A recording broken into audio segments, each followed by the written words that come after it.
Success without fulfillment is the ultimate failure. Like, success is getting what you want. Fulfillment is living what you're made for.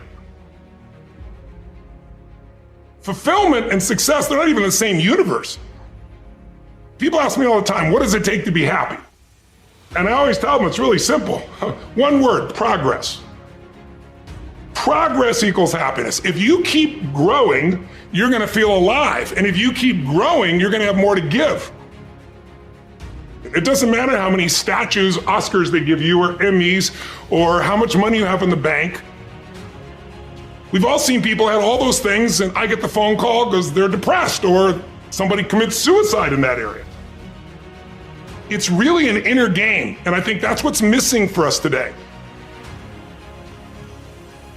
Everybody's focusing on the outside world, and hell, there's a lot of things in the outside world you'll never be able to control. You can influence, but you can't control it. This, your mind, your emotions, your body, you have 100% control over what you do with these things, and that's where the game is won. Win the inner game, then you win the outer game. But a lot of people spent their life trying to win the outer game, they won and they're miserable. Someone can tell you your whole life you're a piece of crap, but you can say, screw you, read between the lines and make your life work. Someone can tell you your whole life you're beautiful, you're intelligent, you're the smartest person in the world, and you don't believe it.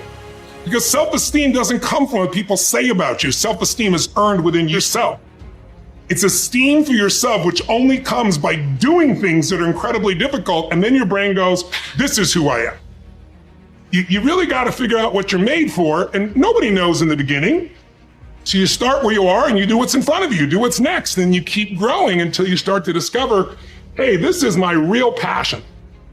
So identity is the number one thing I work to change with people, to expand it. Expand your own sense of who you really are and what you're capable of. And the mindset has to be destroy any limitation and move forward, move forward, move forward. I think passion is the genesis of genius. If you've got enough passion, you're gonna find answers nobody else does. But most people run out of fuel, meaning they get tired, they get exhausted, they get burnt out, they get the law of familiarity. They're around something so much they take it a little bit for granted. And I've managed to see something in myself that I found in every great leader that I've ever respected, and that is, I value intelligence immensely, but I know really smart people can't fight their way out of a paper bag pragmatically, right? What I see is the one common denominator of people that are successful over a lifetime is the sustained hunger. Hunger is the number one factor. You need to be good at pattern recognition, and that's what gets somebody strong at anything. I mean, you look at, why is Amazon doing so well? He realized one pattern was valued over anything else, convenience, right? If you look at Tom Brady, a friend of mine, he's got pattern recognition like nobody else at 43 years old. He's able to do things no one dreamed could be done. He's got more Super Bowl rings than any team. See, what do they see that none of us see? What's the pattern? Then you gotta learn pattern utilization. It's one thing to see it, it's another thing to use it. And then if you're good after a while, you get to pattern creation. It's like if you learn to play the piano, most people play other people's music, and then there's a point you've learned so much that you're able to create.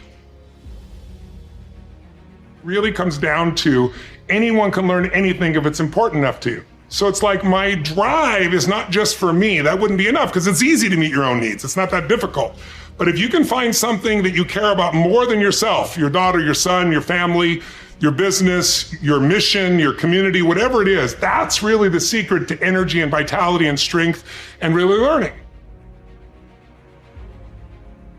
One of the things I want to do with people during this challenge is take things that seem so complex and make them so simple so you do it. Get it really simple, things you can do right now to change your life. You can go to experience it that day, and then you get momentum. Day 1, day 2, day 3, day 4, and all of a sudden now what used to be hard to do is easy to do.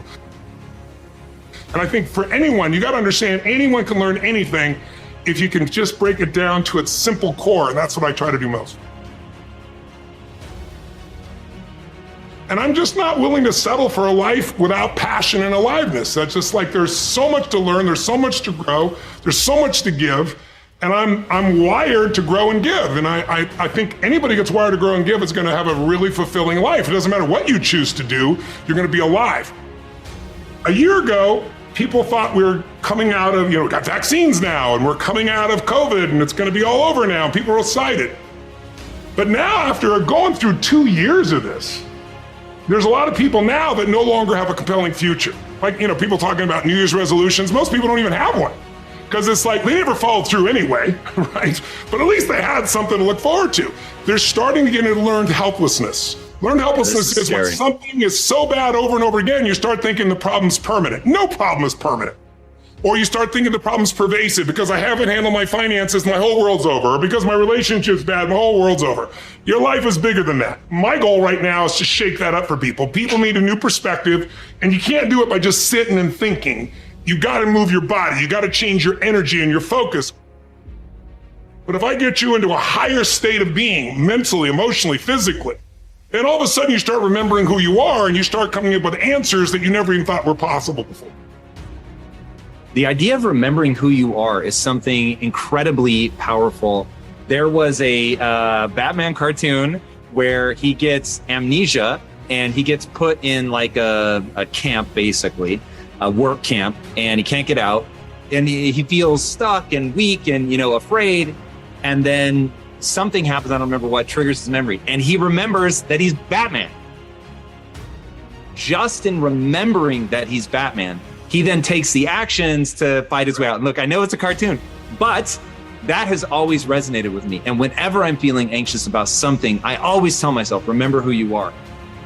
But you're really talking about the most important concept in lasting change, identity. We all define ourselves in certain ways. So you start where you are and you do what's in front of you, do what's next, and you keep growing until you start to discover, hey, this is my real passion. And it can change. People go for 5, 6, 7 years and then they usually question their business, their career, their body, their relationships. And then one of two things happens. They change direction and feel renewed, or they go, no, I got a great deal here. What the hell's wrong with me? And they recommit and they get stronger. But that's life. And if you don't grow, I don't give a damn how much you got going for you, you're going to be miserable. I think as early on, I realized that, one of the things you have to understand about life is everything changes and everything ends. And that kind of sounds heavy on the front end, but it's a truth. If everything changes and everything ends, number one, it should make you appreciate what you have right now. And then my view is what's next is always better. If I make it so, it's my job to make it so. And I think that's how we have to navigate. But most of us have been conditioned not to take a risk. People ask me all the time, what does it take to be happy? And I always tell them it's really simple. One word, progress.